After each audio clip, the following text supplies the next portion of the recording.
ఒకప్పుడు ఈ దేశ స్వాతంత్ర పోరాటంలో అందరికన్నా ముందున్నటువంటి కాంగ్రెస్ పార్టీ పచ్చి హిందూ వ్యతిరేకతను ప్రదర్శిస్తూ నెమ్మదిగా జాతీయ మూల స్రోతస్సు నుంచి దూరం అవుతుందా?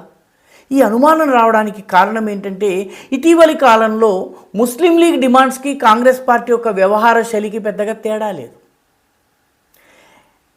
అస్సాంలో శ్రీభూమి అనే ఒక జిల్లా ఉంది. ఆ జిల్లాకి సంబంధించినటువంటి కాంగ్రెస్ పార్టీ కార్యకర్తల సమావేశంలో జిల్లా అధ్యక్షుడు, రాష్ట్ర స్థాయి నాయకులందరూ ఉన్నటువంటి కార్యక్రమంలో జాతీయ గీతమో, వందే మాతరమో, లేకపోతే జనగణమనో పాడడానికి బదులుగా కార్యకర్తలు పాడినటువంటి పాట అమార్ షోనార్ బాంగ్లా అమి తుమాయ్ భాలోబాషి.